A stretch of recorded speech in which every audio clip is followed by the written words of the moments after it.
नहीं करते, वो भी यदा कदा तो करते ही होंगे। भगवान के दर्शन आप नित्य करते हो। दर्शन का मतलब क्या है? बोलो। भगवान को देखने जाना। बैठे हैं कि कुछ और काम में बिजी हैं, सलामत हैं कि कोई उठा ले गया है, क्या है दर्शन का अर्थ? क्या है? भगवान के दर्शन करने जा रहे हैं, इसका मतलब क्या? सच्चे अर्थों में भगवान के दर्शन का मतलब भगवान में अपनी भगवत्ता का अवलोकन है। यही मेरा स्वरूप है, इसे देखना। ये भगवान के स्वरूप को देखने का नाम दर्शन है। ये भगवान जो यहां विराजमान है, जिनके मैं दर्शन कर रहा हूं, वही असल में मैं हूं। वो मेरे भीतर का ही प्रकट रूप है। ये मेरा असली स्वरूप है। मुझे ऐसा होना है, मुझे ऐसा होना चाहिए। ये विचार अपने मन में आने लगे तब असल दर्शन है। अब क्या कहें, भगवान के दर्शन लोग कम करते हैं, मूर्ति के दर्शन ज़्यादा करते हैं। अब तो लोग मंदिरों में भी जाते तो भगवान की एनर्जी देखते हैं। कहाँ रे, यहाँ भगवान में बड़े एनर्जी है। तू क्या नापेगा भगवान की एनर्जी? वो तो अनंत ऊर्जा के धनी है, उनको कौन सी एनर्जी से नाप ले? हाँ, भगवान के चरणों में जाने वाले के अंदर की एनर्जी जग गई तो समझ लो हमने बहुत कुछ पा लिया, है ना। तो भगवान के दर्शन करने जाते हैं, यानी ये मेरा असली स्वरूप। फिर भगवान का गुणगान कर रहे हैं, यानी अपने गुणों की पहचान कर रहे हैं। जब हमें पता लग जाए कि मैं असल में कौन हूं, जैसे कोई व्यक्ति है, एक करोड़पति का बच्चा बचपन में खो गया और एक भिखारी के द्वारा पाले जाने के कारण भिखारी हो गया। अब क्या मान रहा है वो अपने आप को? भिखारी मान रहा है ना। क्या मान रहा है? भिखारी। उसकी मनोवृत्ति क्या हो गई? भिखारी जैसी। है तो करोड़पति पर बना क्या है? भिखारी। भीख मांगते मांगते फिर रहा। अब एक रोज किसी व्यक्ति पर की उस पर नजर पड़ी, उसने उसे देखा, गौर किया तो लगा ये तो मेरा ही बेटा दिख रहा है। इसके चेहरे से मेरा चेहरा मेरे चेहरे से इसका चेहरा मिल रहा है। हाथ में बचपन में मैंने गुदना लिखवाया था, गुदना भी दिख गया है। तो यही मैंने बचपन में इसके गले में एक ताबीज बांधी थी, ताबीज भी सलामत है। बेटा तुझे पता है तू है कौन? मुझे नहीं मालूम, ये मेरे माता पिता, इन्हीं ने मुझे पाला पोसा आगे बढ़ाया। मैं तो भिखारी का बेटा और भिखारी हूं। बेटा तू भूल रहा है, तू भिखारी नहीं सेठ है, सेठ का बेटा है। और तेरा बाप ये नहीं जिसे तू अभी तक बाप मान रखा, तेरा असली बाप मैं हूं। तू मेरी संतान है, मेरा बेटा है। अरे ये कैसी मजाक कर रहे हैं आप कहाँ करोड़पति सेठ और मैं भिक्षाचरी से जीवन बिताने वाला भिखारी। आपकी मेरी तुलना कहाँ? बेटा यहाँ कोई मजाक की बात नहीं, सत्य का उद्घाटन है। देख मेरे चेहरे को देख और अपने चेहरे को पहचान, पर तू ऐसा नहीं पहचान पाएगा। मैं तेरे सामने एक दर्पण रखता हूँ, इस दर्पण में तू अपने प्रतिबिंब को देख और फिर मुझे देख। है तो समानता। लग तो रहा है। हाँ, पर मानू कैसे? देख, बचपन में मैंने तेरे नाम हाथ में गुदना लिखाया था, लिखा है, मैंने लिखा था चिद्रूप, लिखा है चिद्रूप। हाँ, चिद्रूप भी लिखा है।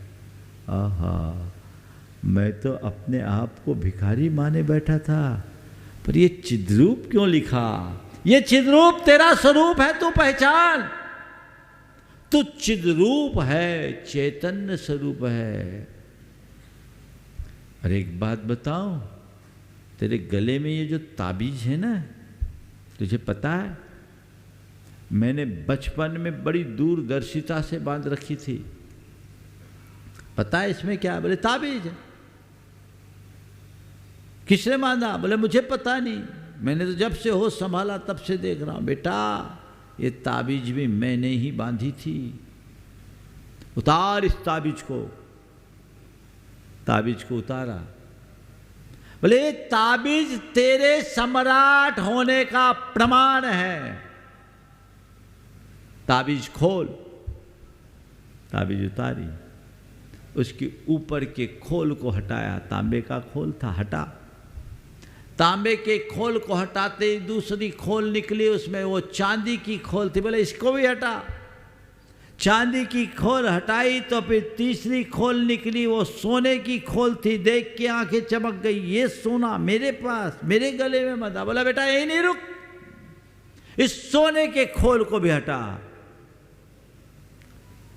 तो फिर जब सोने के खोल को हटाया तो उसके अंदर सुंदर नगीना मिला, हीरे का चमचमाता हुआ। बोले ये देख, तू इसका धनी है। इसलिए मैं तुझसे कहता हूं, तू सेठ का बेटा ही नहीं, तू अपने आप में सेठ है। पहचानते ही दिशा बदल गई। अरे मैं तो अपने आप को भिखारी मान बैठा था। मैं भिखारी नहीं, सेठ हूं। ये ज्ञान होते ही मनोवृत्ति बदल गई। अभी दूसरों से मांगने के लिए हाथ फैलाने वाला अब दूसरों के देने के लिए हाथ बढ़ाने वाला बन गया। स्वरूप की पहचान होते ही मनोवृत्ति बदल जाती है। स्वभाव का बोध होते ही प्रवृत्ति में परिवर्तन आ जाता है, उसमें सहजता आने लगती है। तो भगवान का गुणगान स्वरूप की पहचान का एक सबल माध्यम है।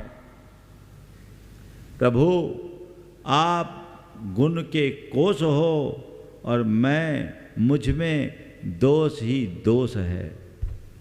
आप गुणों के कोश हो और मुझ में दोष ही दोष हो। आप गुण के भंडार हो और मैं दोषों की खान बन गया। जबकि है तो मुझ में और आप में एकदम समानता। होना तो मुझे में भी वही दो गुण चाहिए, लेकिन गुणवान होते हुए भी मैं आज दोषों से जकड़ा हुआ हूं। आज आपके समर्थ आया हूं, आपका गुणगान कर रहा हूं, उससे मेरी अपनी पहचान हो रही है। ये पहचान अपनी जानिए। जिस दिन ये पहचान हो जाएगी उसी दिन सम्यक दर्शन हो जाएगा। केवल गुणगान करना, कोई रटी रटाई स्तुति पढ़ लेना मात्र भगवान का दर्शन नहीं है। भाव जोड़कर ज़्यादा आगे बढ़ने की बात क्या करूं? मैं प्रसंग में ये बात कर रहा हूं। आप रोज एक विनती भगवान के चरणों में पढ़ते हैं और प्राय प्रभु पतित पावन मैं अपावन चरण आयो शरण जी, यो बिरद आप निहार स्वामी मेटो जामन मरण जी पढ़ते हैं। केवल इस स्तुति का अर्थ अनुभव में ले आओ, काया पलट हो जाएगी। व्याख्या कर दूं थोड़ी सी, नित्य व्यवहार की बात है, आप लोगों को उपयोगी हो जाएगी। अभी आप लोग क्या करते? प्रभु पतित पावन मैं पावन शरण आयो शरण जियो बिरद आपने हर स्वामी मेट जावन मन जी तुम ना पछानो आन मानो देव कार जी या विद्ध शक्ति निज जानो भ्रम गुनो हितकार भाव विकट वन में कर्म मेरी व्यान में। कोई गाली छूट रही है, काय के लिए आए? भगवान ने कोई लेसन दे रखा था, उसको सुनाने के लिए आया। किस लिए आए हो बोलो? क्या करते हैं? सुपर फास्ट दुरंत हो। किस लिए? भगवान की वंदना के लिए आए, भगवान के दर्शन के लिए आए हैं। तो दर्शन और वंदन का वैसा भाव तो जगाइए। होना तो खुद के उद्गार चाहिए, पर खुद के उद्गार नहीं है तो कम से कम दूसरों के द्वारा लिखित उद्गारों में अपना मना प्राण तो जोड़ो। उस भाव को आत्मसात कीजिए। क्या भाव है?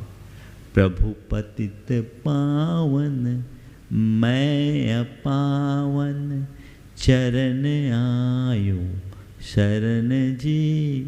यो बिरद आप निहारे स्वामी मेट्यो जामन मरण जी। क्या बोल रहे हैं? हे भगवान, आप पतित पावन हो, पतितों को पावन बनाने वाले हो, और मैं अपावन हूं। चरण आयो शरण जी, मैं आपके चरणों की शरण पाने के लिए आया हूं। बोलो, भगवान के चरणों में आने के बाद अपने मन से पूछो, कभी लगता है कि मैं भगवान की शरण में आया हूं? बोलो, जब हम किसी के शरण में आने को होते हैं तो हमारा मनोभाव कैसा होता है? बच्चा माँ की शरण में आता है तो क्या करता है? माँ से लिपट जाता है ना। और जब माँ के पास आता है तो बाकी सारी दुनिया भूल जाता है। कभी ऐसा हुआ कि हम भगवान के चरणों में आए तो बाकी सारी बातें भूल जाए? चरण आयो शरण जी, शरणागति का भाव बहुत उच्च भाव है।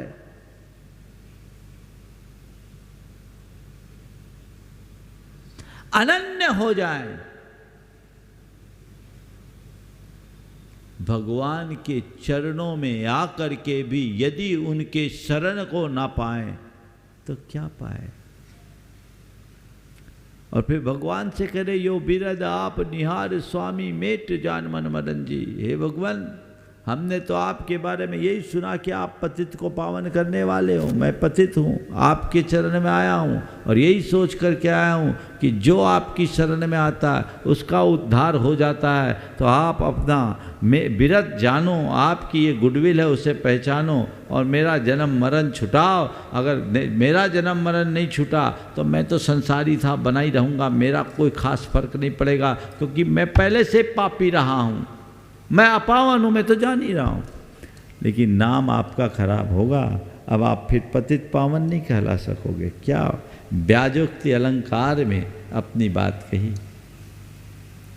तुम ना पिछानो आन मानो देव विविध प्रकार जी, या बुद्धि सेति निज न जानो भ्रम गिनो हितकार जी।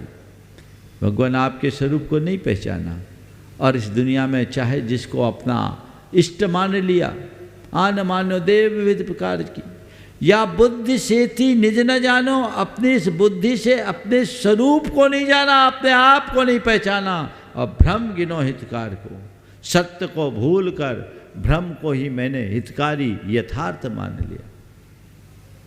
पूरी पंक्तियों को समझिए। भव विकट वन में कर्म बैरी, ज्ञान धन मेरो हर्यो, अब भाग मेरो उदय आयो, दरस प्रभु जी को लख लयो। कितने स्पष्ट अर्थ हैं इस संसार के भयानक वन में कर्म रूपी शत्रु ने मेरे ज्ञान रूपी धन को हर लिया, लेकिन आज मेरा सौभाग्य उदय आया कि मैं आप जैसे प्रभु जी का दर्शन कर लिया। धन घड़ी यों धन दिवस यों ही धन जन्म मेरो भयो, मैं उर हरस ऐसो भयो, मनुरंग चिंता मनि लयो। कोई तुमको 2 रुपये की गिफ्ट देता है तो तुम्हारे चेहरे में स्माइल होती है। भगवान के दर्शन करते समय ऐसा लगता है कि मुझे ऐसा हर्ष हो रहा है कि किसी रंग को चिंतामणि रत्न मिल गई, चिंतामणि रत्न मिला। भाव जगाना चाहिए। केवल रूटीन की तरह दर्शन करने की आदत से बचिए। इस भाव से दर्शन कीजिए कि आपके जीवन की रूटीन बदल जाए। रूटीन बदलने का काम करना है तो जीवन में आनंद आएगा। ये है दर्शन, स्वरूप का बोध, है ना। अपने आप को पहचानो भगवान के दर्शन से। ये जो ताबीज तुम सबके गले में है, वो ताबीज में क्या है? वो ताबीज में तुम्हारे अंदर रत्नत्रय की निधि पड़ी है। वो शुद्धात्म तत्व की का नगीना जमा हुआ है। वो कब प्रकट होगा? जब ऊपर के 3 खोल को हटाओगे, नौकर्म को, द्रव्य कर्म को और भाव कर्म की 3 परत हटा दोगे तो भीतर से वह परम नगीना प्रकट होगा जो तुम्हारे जीवन को निहाल कर देगा। पर उसकी पहचान तो हो। उस पहचान का मूल आधार है देव दर्शन। कहते जिन बिंब दर्शन से सम्यक दर्शन होता है।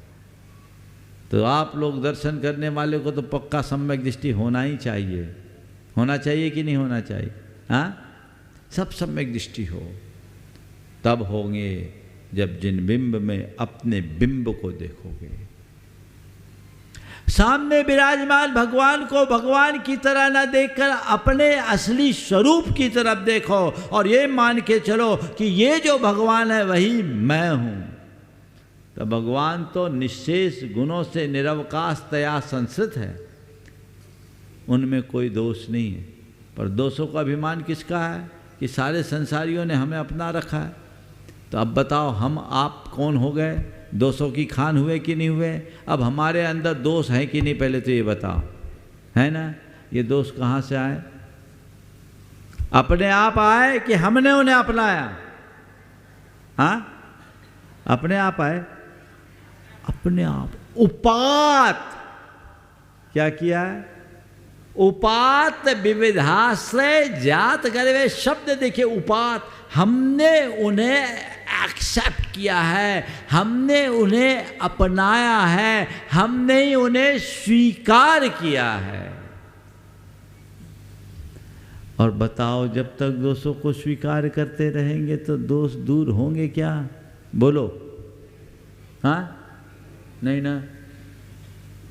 तो दोषों से मुक्त होना है तो दोषों को पहचानना होगा और उनकी उपेक्षा करनी होगी। मैं आपसे पूछता हूं, आपके घर में कोई अवांछित मेहमान आ जाए। कौन सा मेहमान? अवांछित मेहमान समझते हो ना? हाँ, अनवांटेड, जिसको आपने नहीं चाहा, बिना बुलाया मेहमान आया।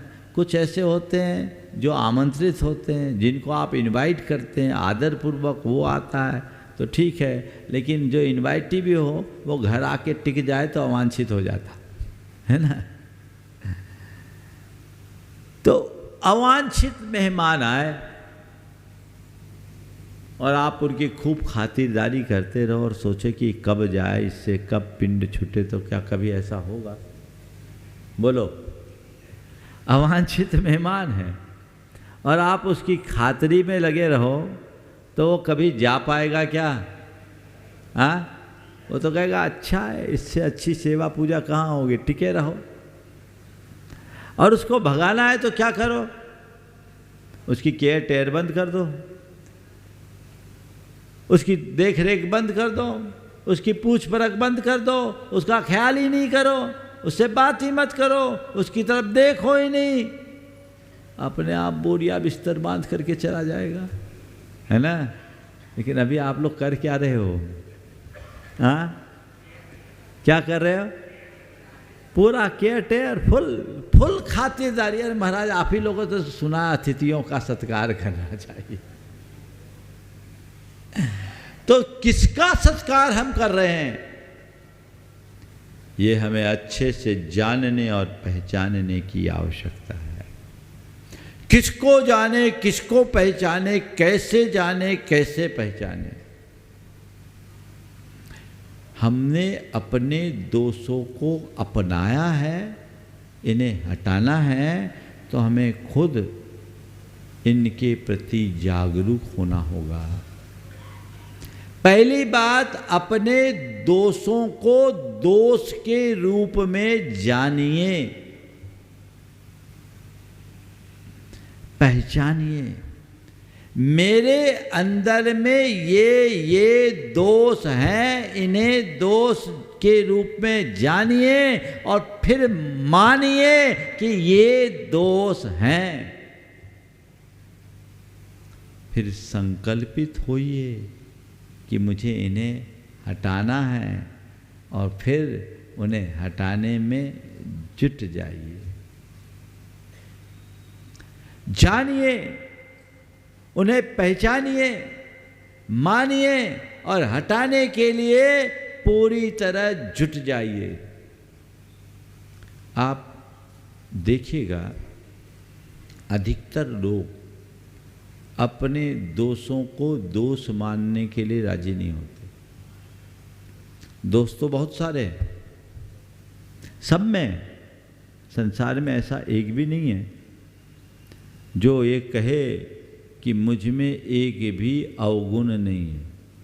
यदि ऐसा मिल जाए तो समझ लेना वो भगवान है, इसके अलावा कोई नहीं मिलेगा। दोष तो है, तो चल भाई, दोष है तो दोष को दोष मानो, तब तो सुधार होगा। और तुम दोष को दोष ही नहीं मानोगे तो उसी को पोसते रहोगे, सुधार कैसे होगा? आप देखिए, कई आदमियों की का स्वभाव होता है, बड़ा गुस्सैल होता है, बदमिजाज होते हैं, गुस्सा उनका स्वभाव है। पर कभी उनसे कहो भैया गुस्सा क्यों करते हो, तो क्या बोलेगा? ये गुस्सा थोड़ी कह रहे हैं, ये तो मेरी भाषा है ना। एक बार एक सज्जन मेरे कमरे के बाहर किसी को बड़े गर्म होकर बोल रहे थे, बहुत जोर जोर से बोल रहे थे, और सामने वाला चुपचाप सुन रहा था। आवाज़ इतनी कि 200 मीटर तक चले जाए। मैं कमरे में ही था, हमने सोचा क्या हो गया, बाहर निकला, बोले क्या हो गया भाई? बोले कुछ नहीं, हम लोग बातचीत कर रहे हैं। क्या हो गया? बोले हम बातचीत कर रहे हैं। बोले इतने गुस्से में क्यों? बोले महाराज गुस्सा थोड़ी, मेरी तो भाषा है। हम बोले भाई, जब तेरे प्रेम की भाषा ऐसी है तो गुस्से की भाषा न जाने कैसे होगे, फिर तो आगे लगा डालोगे। जो व्यक्ति इतनी ऊंचे आवाज में और इतने तीक्ष्ण लहजे में बोल रहा है, उसको ये पता नहीं कि मैं गुस्से में हूं, तो क्या कभी वो अपने गुस्से को सुधार पाएगा? नहीं कर पाएगा। तो गुस्से में सुधार करना है तो आपको पहचान जानना पड़ेगा, मानना पड़ेगा कि मेरे अंदर गुस्सा है और वो गुस्सा इस लेवल का है, ये ठीक नहीं है, मुझे इसे नियंत्रित करना है। तो भगवान के सामने जाकर जब आप अपने दोषों का बखान करोगे तो आपको अपने दोषों की पहचान होगी ना। और एक बात और है, दूसरों के सामने कोई अपना दोष नहीं बता पाता, पर भगवान के सामने अपने दोष को प्रकट करने में किसी को संकोच नहीं होता। होता है क्या? क्यों? क्योंकि उसको पता है यहाँ जो सुनाया जाएगा वो यहीं रह जाएगी, दूसरों को अगर सुनाए तो गांव में ढिंडोरा पिट जाएगा, बड़ा मुश्किल होगा, है ना। तो दूसरों के सामने आदमी अपना हृदय नहीं खोल पाता, गुरु और भगवान के सामने हृदय खोल देता है। तो भगवान के सामने जाकर अपने दोषों का बखान करना, अपनी असलियत को खोल देना है। और एक बार जब भगवान या अपने गुरु के सामने दोष प्रकट करते हैं तो मन हल्का हो जाता है, और मन के हल्का होते ही हमारे जीवन का पथ प्रशस्त हो जाता है। इसलिए दोषों का बखान किया जाता है। कल से ये जो आगे क्रम आएगा भगवान के अष्ट प्रातिहार्यों का बड़ा सरस विवेचन किया है, और मैं उसकी बड़ी आध्यात्मिक और वैज्ञानिक विवेचना भी करूँगा, और उनको मैं भावना योग से जोड़ूँगा। आप देखिएगा कि इस तरह से प्रभु का ध्यान करते हुए हम अपने जीवन में कैसा बदलाव घटित कर सकते हैं। आज एक प्रयोग आपको कह रहा हूँ करने के लिए। एक काम कीजिए, आज कागज़ पेन लेकर के बैठिएगा, यहाँ तो आप बिना कागज़ पेन के आए हो, और लिखना शुरू कीजिए मुझ में कितने दोष हैं। गुण नहीं, मुझ में कितने दोष हैं, पहले लिखना शुरू करो। देखो 1 2 3 4 5 6 7 8, बिना प्रयत्न के कितने लिख पा रहे हो। कोई 2 लिखेंगे, कोई 4 लिखेंगे, कोई 8 लिखेंगे। फिर थोड़ी देर बाद आपकी कलम रुकेगी, थोड़ा सोचोगे हाँ ये भी मेरी कमी, ये भी मेरी कमी, ये कमी मेरी कमी। फिर सोचने के बाद थोड़ा और खोजोगे, और खोजने के बाद देखोगे ये है। 10-5 मिनट बाद लगेगा बस इतनी मेरी कमी है। हाँ, नहीं दूसरों को नहीं बताना, हम खुद की बात बोल रहे हैं। इसको एक प्रयोग करो, ये मेरी कमियां हैं, 2 4 8 10 20, ठीक है, जितनी भी आई। ईमानदारी से किसी को डायरी देना मत, अपने पास रखना, जमाना खराब है। उसके बाद उसमें से जिसे आप अपनी सबसे बड़ी दुर्बलता के रूप में देखते हो, हाइलाइटर पेन रखो, उसको अंडरलाइन करके हाईलाइट करो। मान लीजिए क्रोध है तो क्रोध को देखिए, काम है तो काम वासना को रखिए, अभिमान है तो अभिमान को देखिए, लोलुपता है तो लोलुपता को देखिए। अब शब्द बोलने की आदत है तो अब शब्दों को बोलिए, यशोकांक्षा है तो यशोकांक्षा रखिए, बुराई करने की आदत है तो बुराई की रखिए, ईर्ष्या के भाव है तो ईर्ष्या को रखिए। जो हो उनको हाईलाइट करो, और उनमें से केवल एक पर काम करना शुरू हो, केवल एक पर, जो आपको आपकी सबसे बड़ी दुर्बलता के रूप में दिखे, उसे नोट कर लो, हाईलाइट करो, और उसे अपने प्रयोग में लाओ, उसके विधायक वाक्य को बनाओ, और उसे एक आत्म सुझाव के रूप में नियमित भावना योग का हिस्सा बनाकर अपने साथ जोड़ो। जैसे गुस्सा ज़्यादा है तो मुझे शांत रहना है, मुझे शांत रहना है। जीवन में लोलुपता अधिक है, मुझे संयम रखना है, मुझे संयम रखना है। इन वाक्यों को बार बार दोहराना शुरू कीजिए, अपने जीवन में चमत्कारिक परिवर्तन देखिएगा। ये परिवर्तन आप कर सकते हैं। प्रवचन सुनने से कुछ नहीं होता, प्रवचन सुनकर उसे अपनाने से सब कुछ होता है। आप फॉलो करना शुरू कीजिए, जीवन में बड़ा बदलाव घटित हो सकता है, और वही आपके जीवन की एक बड़ी उपलब्धि होगी। बंधुओं, कल एक सूचना आप सबको यहाँ मंच से दी गई। इंदौर हेल्थ ऑफ इंदौर एक उपक्रम आपके यहाँ के लोकप्रिय सांसद शंकर जी लालवानी ने चलाया। हमारा जब इंदौर आगमन हो रहा था उसके पहले से ही, पहली बार वो जब मेरे पास आए तब से उन्होंने बात की थी, और जानकारी में मालूम पड़ा कि जांच रिपोर्ट के हिसाब से लोगों के स्वास्थ्य में बहुत ज़्यादा कमजोरियां हैं, बीमारियां लोगों के अंदर है और उनका उसका पता भी नहीं। ये जब बात मेरे सामने आई तो मैंने कहा हमें सर्व समाज के बाहरी भीतरी स्वास्थ्य को सुधारने का उपक्रम करना चाहिए। और उस उपक्रम के अनुरूप में भावना योग एक सबल माध्यम है और एक अभियान की शुरुआत आने वाले 2, 3, 4 दिन के अंदर शुरू होगी। डेट क्या फाइनल किया? 17 तारीख से शुरू होगी। और उसके पहले आप लोगों के लिए एक कार्यक्रम दिया गया कि भावना योग कराने से पहले आप अपना चेकअप कराएं, खासकर वे लोग जो डायबिटिक हों, जिनको ब्लड प्रेशर की शिकायत हो, एंजाइटी, डिप्रेशन या अन्य प्रकार के साइकोसोमेटिक डिजीज से पीड़ित हो या अन्य कोई गंभीर बीमारी से ग्रसित हो। प्रामाणिक ऐप पर आपको एक फॉर्म उपलब्ध हो गया है, वो चालू है, आपको उसमें फॉर्म फिलअप करना है।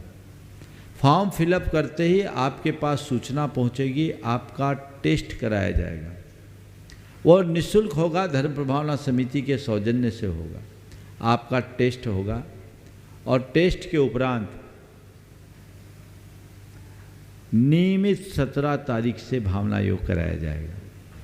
एक सैंपल का पैकेज, पूरा सैंपल का पॉकेट तैयार किया जाएगा सैंपल साइज के हिसाब से, और एक प्रयोग करके भावना योग को जगत व्यापी बनाने का एक उपक्रम है। जो लोग लाइव सुन रहे हैं वो भी इसमें कर सकते हैं, इंदौर से बाहर के लोग भी कर सकते हैं।